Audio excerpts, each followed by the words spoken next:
Hello, welcome to the Empowering Family Health podcast. I'm your host, Joanne Callahan, and today we have Caroline McDonagh, who is an accredited nutritionist, on the show today. And I am delighted to be working with Caroline in an upcoming course with the Your Holistic Academy coming up in February. And we will be doing this course throughout the year as well, so do watch out for that. And in this podcast, we're going to be discussing all about that and so much more. We're going to be talking about nutrition for our brain, our body, for our immune system, the gut brain connection that you often hear about. So much great wisdom and great nuggets from Caroline. But first, do like and subscribe to this podcast and share with your friends and family as well, because this is fantastic information that will help to empower them and their lives and their families. So let's get on with the show.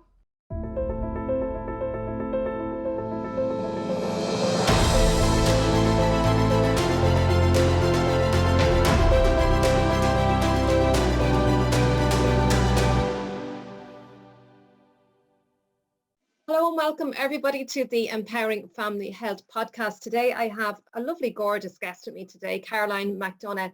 And Caroline is a health coach and a life coach and a nutritionist, amongst many, many other things as well. Caroline, you are very welcome to the podcast. Thank you, Joanne. Great to be here. Great, brilliant. So Caroline, so it's really, really great having you on the podcast today. And we've been meaning to chat for a while now. And you know, nutrition is a very, very big part of our lifestyle, and we're going to delve into all that, why nutrition is so important and the consequences when we don't eat healthily, and really it impacts our physical body and our brain health and our mood and so many things, and we're going to get into all of that. But first, Caroline, tell us a little bit about your background. Who is Caroline McDonagh and why are you so passionate about nutrition? Okay, Joanne. Well, I am a holistic and clinical nutritionist and life coach, health coach, NLP, corporate coach, a holistic psychotherapist, body sculpting teacher, yoga teacher, holistic preventative medicine practitioner. So as you can see, I love the whole area of health and wellness and helping people and making a difference to people. And I am passionate about that.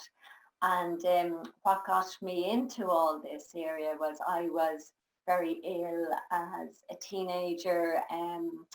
I developed an illness. We weren't sure what it was at the time. The doctors weren't sure. So I got, say, more and more ill before I got a prognosis. So it really started, or I became aware of it when I was doing my Leaving Cert, and I lost all the power in my right arm and my right hand, and I am right-handed. And this happened just a few weeks before the Leaving Cert. And I really wanted to sit the Leaving Cert. The principal of the school advised me to wait another year, but I just thought, no, there has to be a way around it. I've done all my study. So the Department of Education literally gave me a tape recorder. Wow. And I had to dictate all the subjects in the Leaving Cert by tape, which isn't easy when you're trying to dictate maths and accountancy. Yeah. To talk about biology diagrams, physics and chemistry diagrams, things like that. But I did it. I'd be quite a persistent person and determined person. Yeah, to do that, my God. Yeah. And thankfully I got all my honours and got all my grades in the subjects. But unfortunately, then I injured my back and I ended up being in hospital on traction when the results came out of our CAO offers. And I had applied for a commerce degree in Galway, and I did get that. Now, in hospital, they didn't really want to let me out because they weren't quite sure, you know, with all the different symptoms I had, but I was determined to go to university, so I let myself out of hospital, even though I couldn't really fully walk and hadn't got the power back in my right hand. But I was a teenager, huh? I was. I really wanted to go to university, and with the help of friends and family, I went to university. I had contacted and, you know, got help from chiropractors, osteopaths, which got me back kind of walking again, but I was still reliant on friends to get my notes in university. And by the end of first year, they actually gave me someone to dictate my exams to, and thankfully I got that. But at that stage, I was in a back brace, a neck collar, splint on my arm. So really continuing in college was quite challenging. I did it. I continued for another while, but then I ended up being more in hospital than in university. So sadly, I did have to leave, and I was in a lot of different hospitals in Dublin, and I'm from Sligo. I was in hospital there and in Galway, and I was just getting weaker and weaker. I was getting very fatigued, and I had a lot of pain. And the doctors then told me that my prognosis wasn't good. They didn't think there was any cure for me. They kind of were trying to get me to accept that I wouldn't be able to do much. And at the time, they actually told my parents, get the house wheelchair ready. And my dad did build on an extension. Now, he told me it was for my grandmother, that she'd be able to access it easier. So thankfully, he didn't tell me that the doctors thought I'd be in a wheelchair. But my parents really helped me a lot and brought me to anywhere they thought would help me. So I started trying a lot of, say, natural medicine, alternative medicine, complementary medicine. And even though at times my father would have to literally lift me and carry me out of bed, and at times feed me, because I lost the power of most of my muscles. I even lost my voice and that. I still had my mind. So even though I couldn't walk at times, I couldn't move, I used to visualize myself dancing because I love dancing. And I used to visualize myself getting all these diplomas and graduating, even though I'd had to leave university. So I think the power of my mind was a big thing in my recovery, but also my diet and nutrition was big. Now, it's not that I was eating bad. I grew up on a farm. We ate well, but I discovered that I had intolerances to different foods. So I had to change my diet. I tried every diet under the sun and loads of elimination diets and all. That's a lot of diets. A lot of diets, and tried different supplements and that. And eventually, with the help of, say, nutritionists and different holistic practitioners, I hit on the diet and the supplement regime that really suited me. So through all of this, I felt there must be a reason for what I was going through. And I really wanted to use what I was going through to help other people. So then as I started to recover, I decided to study as a nutritionist. So I started on a part-time diploma course and then furthered my studies after that. And thankfully, that catapulted me into the whole area I'm working in now, because I started working then as a nutritionist after qualifying, and continued my studies. And even to this day, I'm always looking at the research in nutrition. And I've done a lot of self-development since, a lot of personal development, attended a lot of seminars and workshops, because nutrition is constantly evolving. And I'm really keen on learning about the whole area of the mind and how that impacts us. So I absolutely love what I do now, because it's a great way of helping other people naturally. Yeah, oh my God, I can really hear that in that whole conversation, Caroline. Oh my God. So you weren't able to move, and even you lost your voice at one stage as well. Yes, You were saying, oh yeah, my God, you still persisted, and you used to help your friends, and then you were reading, and you realized that I still have my mind. And through the whole process, you discovered the power of the mind and visualizations as well, which is really, really powerful. I can really hear that. And Caroline, I'm absolutely blown away by everything that you've been through, and here you are, and you're walking the talk, literally, and you're still learning, and it's great because nowadays, we've neuroscience now is really coming on board big time, especially in the last 20 years or so. It's really a lot of discoveries, and even through sleep as well, there's a lot of new discoveries in the last 20 years or so. And so you're right to keep on learning, and look, there's going to be new discoveries and research done and what have you. And so I just really hats off to you, Caroline, for everything that you've done and what you're doing so far and everything. And it's great because you know, it takes people like yourself, Caroline, when you've had an experience like that, to be really passionate about what you're doing, because I think when you're passionate and you really believe, so you have the belief there, and you know how powerful Yes, food can be.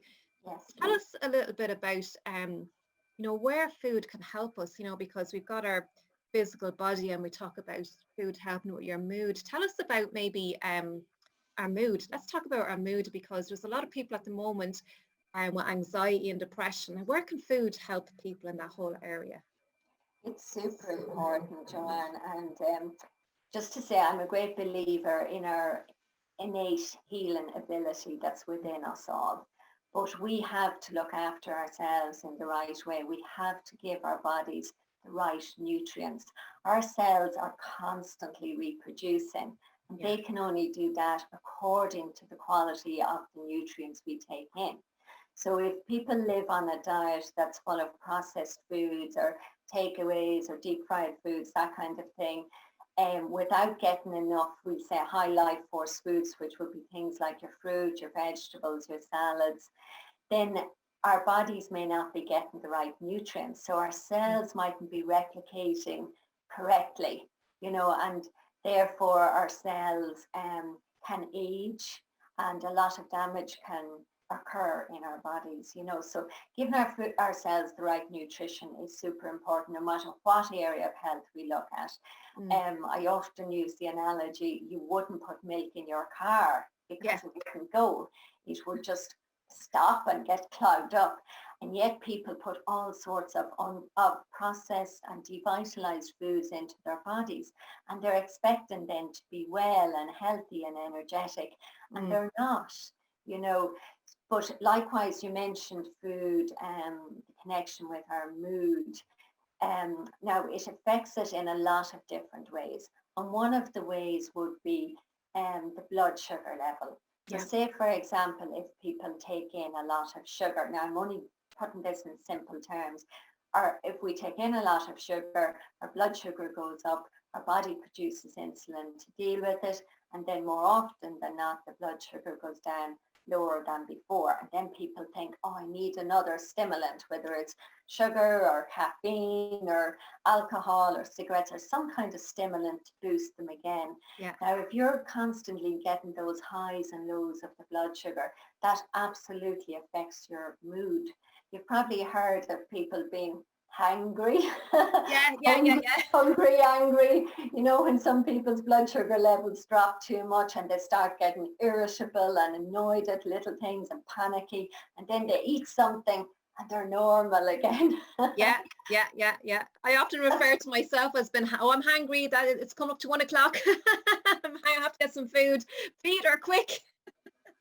Absolutely. You're right. Like, and this constant cycle, and we get into this vicious cycle, and we depend on caffeine and we depend on sugar then to raise us up again.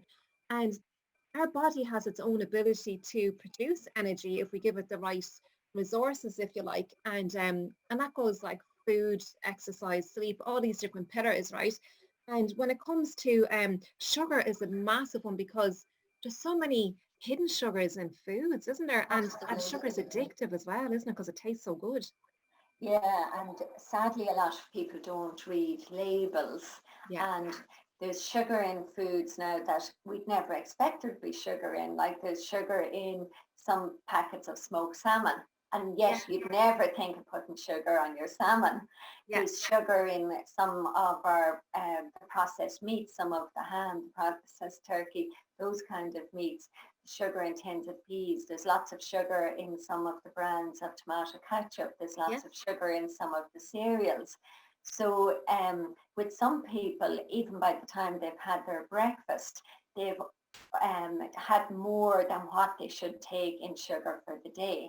So really, we should have no more than 24 grams of sugar in a day.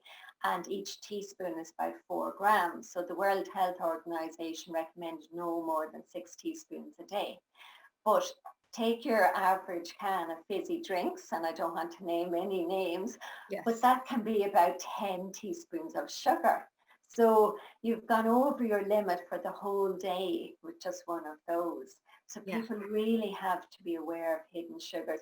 and get used to reading labels. And if sugar is listed high in the ingredients, then there's a lot of sugar in that product. And also, if you look down, it'll say protein, fats, carbohydrates on the labels. And under carbohydrates, it'll say of which are sugars. You know, Right, so if okay. that's quite high, then you should try and avoid that food. And you mentioned cereals, and for people who have children, right, it's very important. For children are growing, right, they're their reproductive organs are developing, right, and so it's very important for young children to be really nourished very well, for the cells to grow and develop, right, because there's a lot of that going on in early ages. They're growing in height, all that kind of thing. And I see a lot of children and just chocolate cereals out there. Imagine having a chocolate cereal for your breakfast. I mean, how? Oh my God. And I see many parents giving in to the kids, because it just makes the kids happy. But we're not really serving our children when we're doing that. And actually, you said 24 grams of sugar in a day. Is that for adults or children, or is there another level for children, or is it the same? That's for adults, and children should have a lot less, probably about 15 grams or even less. But again, most children are taking way too much. And as you know, there's a high level of obesity among children nowadays, which is really sad. And also what used to be called adult onset diabetes, which is type 2 diabetes, unfortunately, a lot more children and teenagers are getting that now. Yeah. And that's not genetic. That's down to the food and the lifestyle. That is preventative. And it's very sad to see children getting that type 2 diabetes when a lot could have been done about it. So people might think of, sugar damages the children's teeth, but it's damaging a lot more internally. So with children, we really have to watch out for it. And also, if they're taking a lot of sugar in the morning, that can have a detrimental effect on their IQ, on their concentration levels for the day. Yeah, absolutely. And then their energy is, kids have tantrums or whatever, so their mood is going to be affected by that as well, with all these spikes that you say. And it's a stress on the body as well, isn't it, when this up and down. And then we talk about, our stress hormones, cortisol, so that kicks in as well big time, and the insulin, and then you have this insulin resistance, and then it leads to type 2 diabetes and all of this. And I think this information really, Caroline, is a must that people know and understand. Like, you don't have to go off and a diploma or a degree or whatever in nutrition. I think everyone has a responsibility, and especially if you're parents, to understand the consequences of sugar. And even actually, sugar is in yogurt drinks as well. So, these well, actually won't mention names. Yogurt drinks, loads of different yogurt drinks. And they're in that as well. So, like, and it all adds up, as you say, it's a cumulative effect. And it's very acidic in your body as well. And we know diseases thrive on acidic environments as well. So that's something else to be mindful of. But you're right, the type 2 diabetes is massive, and obesity, and the numbers are growing. And there's a lot that we can do as parents before it gets to a medical kind of a place where we have to see a doctor. There's a lot that we can do to prevent that and live a healthy and happy life, because ultimately, when there's obesity, you're not going to have as much energy, you're not going to sleep well, you're more prone to heart attacks and all that kind of stuff down the line, and look, some diseases may take 10 years to develop, but you don't want to wait 10 years to see what happens, so and then you were talking about the aging as well. So we age, like, it's inevitable, we're going to age, but we want to age gracefully as well, and really enjoy our years. And there's a lot of older people that may have arthritic type pain, and this can contribute to that as well, can't it? Absolutely, yes. You've touched off a few things there. So the natural state of our body is actually slight alkalinity, but because of the food we're eating and because of the environment, most people are more on the acidic side, and that puts the body under pressure. And again, a lot of those kind of fizzy drinks are quite acidic. Taking too much tea and coffee can be quite acidic, and that can have a detrimental effect on the body. It is definitely putting the body under more pressure.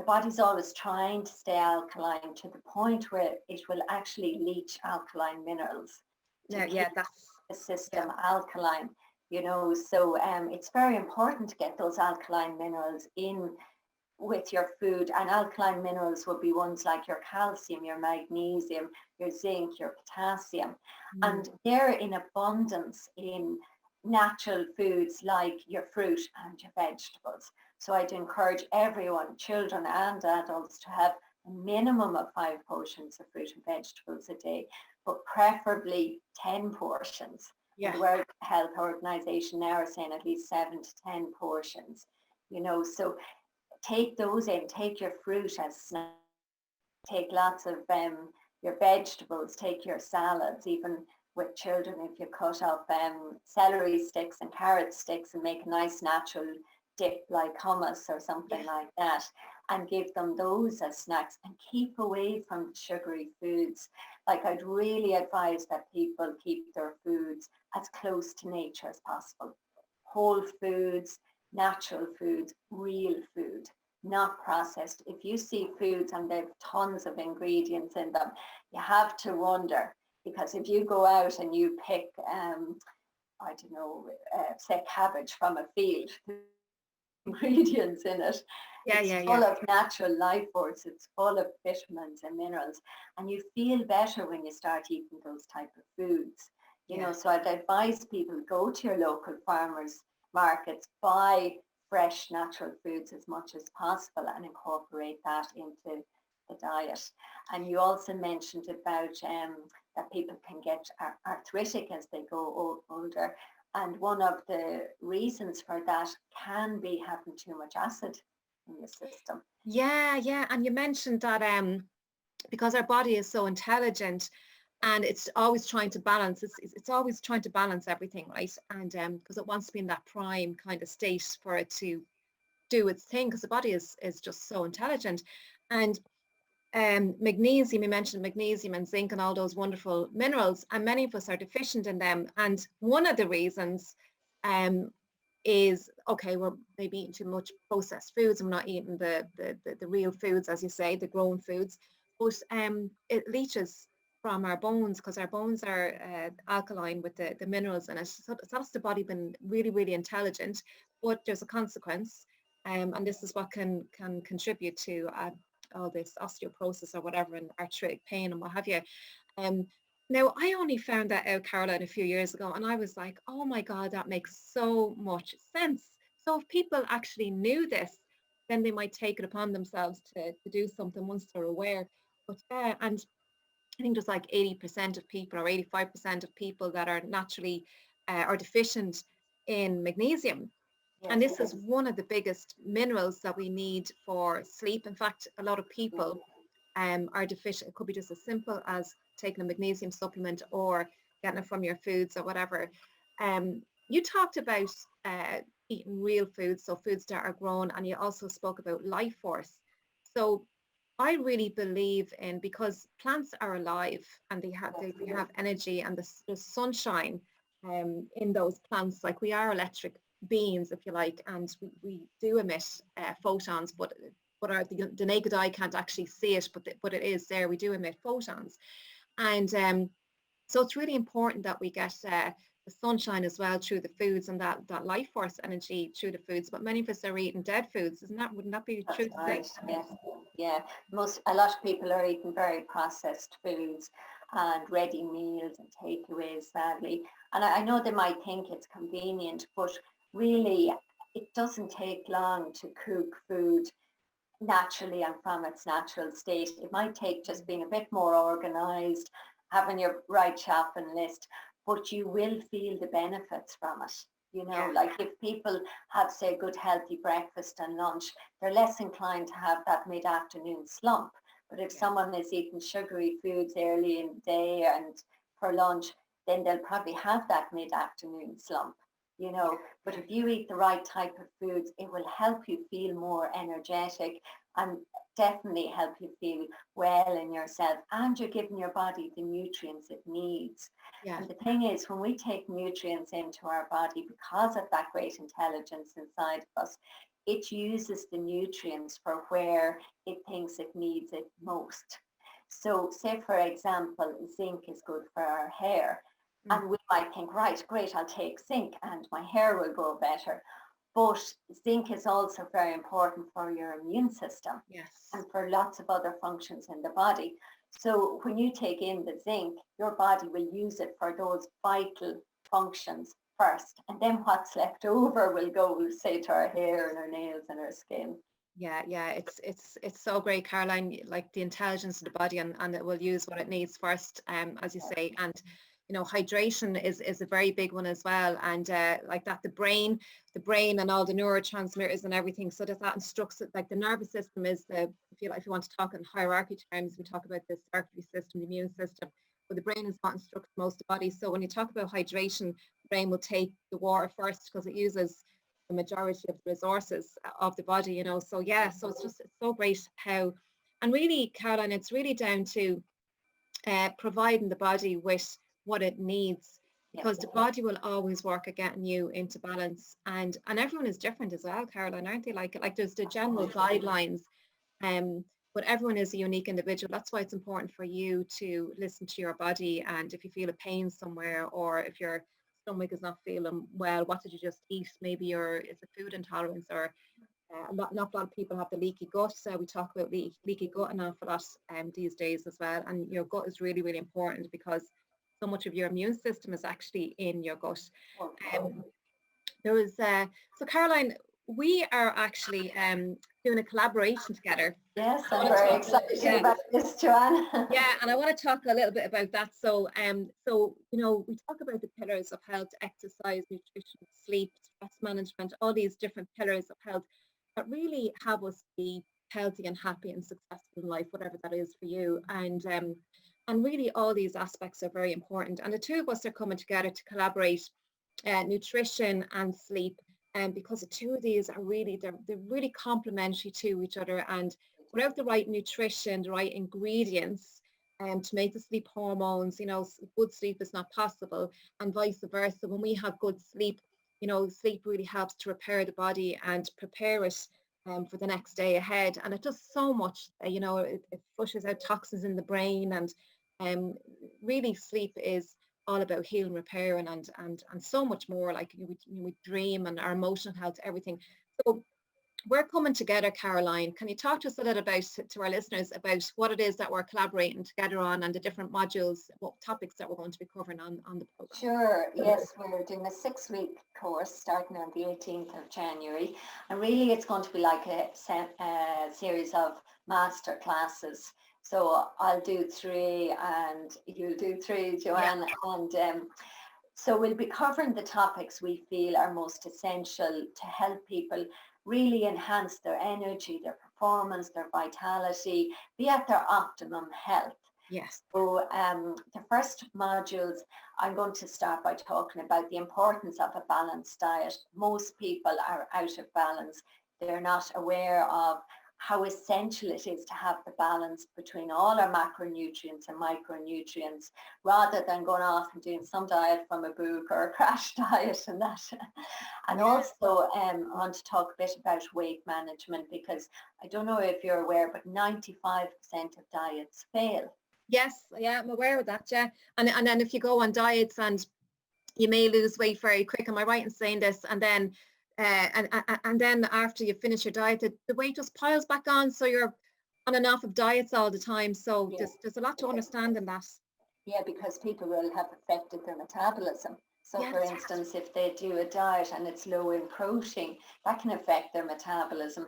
And then the body's metabolism naturally slows down. So then when you go back eating again, you have a slower metabolism, you're not burning off calories as quickly, so you put the weight back on. And it's very bad for the system to be doing this kind of yo-yo dieting, So we want to educate people so that they're going to have a really good understanding of nutrition and the importance of sleep.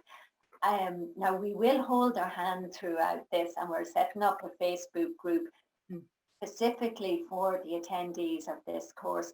We're limiting the numbers in this course so that everyone will have great attention, and we will enable them to ask questions. We'll have good question and answer sessions. That's very important, Caroline, isn't it? That the holding their hand and that they can ask questions, because it's very individual.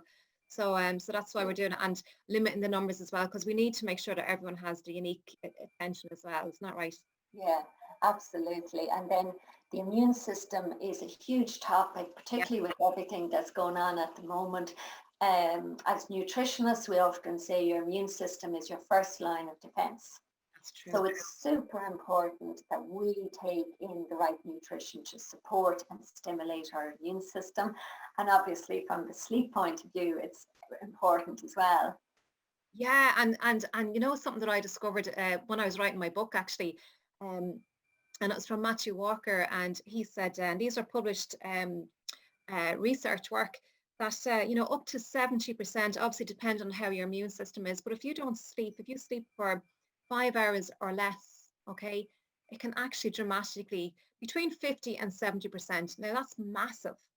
Imagine it, your T cells, these are your killer cells, they're made only at nighttime when we're sleeping, because you know, the body is busy doing other stuff during the daytime, right? It's not going to be making immune cells. It does that at nighttime when we're sleeping. So that is a very, very significant, really significant, and especially right now, because you know, we want the priority for our immune system to be strong so that it's really resistant. Yes. Yeah, absolutely. And we're also going to talk a little bit about gut health. Yeah. 70% of our immune system is in our gut. Yep. And again, with people eating the wrong foods, too much sugar, things like that, that can affect you. We'll be going into that in detail, and also talking about the brain health, including the gut-brain connection, ways to manage stress, because sadly, people are very stressed, and even more so after the year we've had, and a lot of people may not be able to cope with the stress. Now, getting the right nutrients in is super important to help us cope with stress. You know, especially things like B vitamins, but even things like protein is super essential to help our bodies cope with stress. And we'll be going into that a lot more.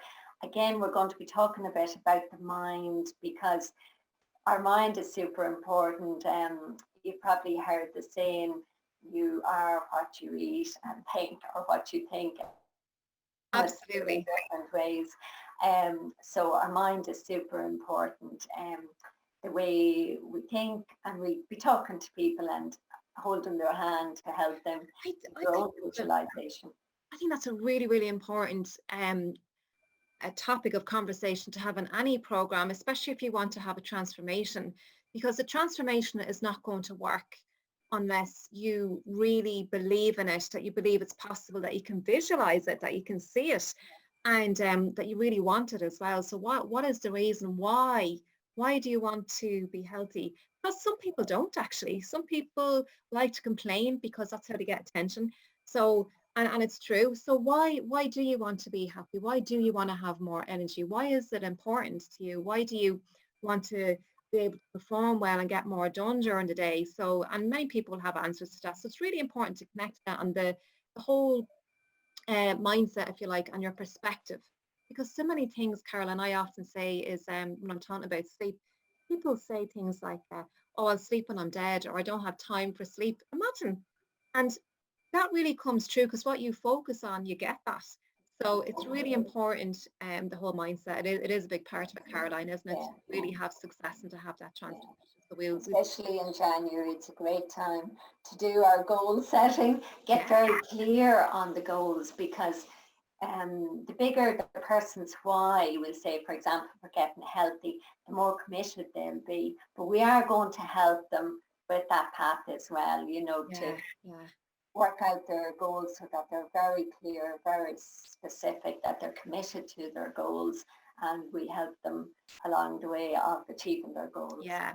And committed, you said committed, that's a very key word, isn't it? It's to really be committed, because when you're committed, you're going to make it happen one way. Like when you're committed, there's no, oh, I'll see. So many people say, I'll see what happens. That's not committed. Committed is you are on a path here now to to make this happen. And with the help of myself and Caroline, we will see it through. And we're going to have small numbers as well, and holding your hand, workbooks, all that kind of. So there is homework, isn't there? There's homework. Not hard. Yeah, so that's really, really important. So Caroline, all this information is available on the Your Holistic Academy under the Fluid Human, and I'm going to put the link in the show notes as well. And there is a special offer, there's $70, is it dollars or euro? Yes. Dollars, I think it is. Yeah, for a limited time. So so make sure you avail of that offer. I know it's finishing very, very soon.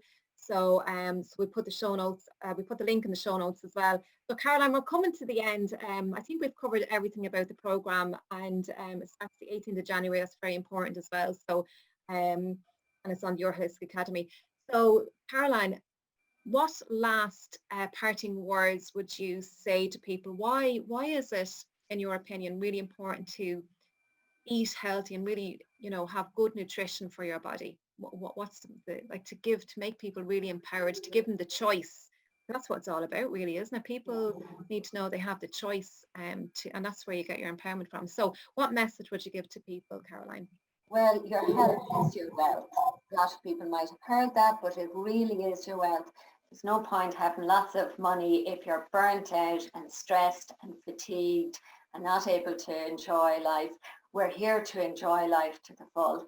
So looking after ourselves, investing in your health and in your well-being is super important. Love that message, Caroline. Your health is your wealth, and it really is. And if you have your health, I mean, look at what you went through, Caroline, and what could have happened. But you were persistent. You knew there was a better way, and your mindset was there. Like you visualized all this. So you've been through it all, Caroline. So you know this is true. So, and I've had my experience of not being able to sleep as well, and been exhausted, nearly crashing the car and all this sort of thing, you know. So it's, so sleep and nutrition, marry the two of them together, and oh my God, watch out, watch this space. It's just really, really powerful. And, you know, when you are healthy and you're happy, anything is possible in your life, like really, really anything. Absolutely. Absolutely. Caroline, thank you so much for taking the time out to talk with me today and to tell people all about nutrition and what they can do to help improve their life. And listen, have a fantastic day, and we will talk to you soon. Thanks, Joanne. Thank you. Take care.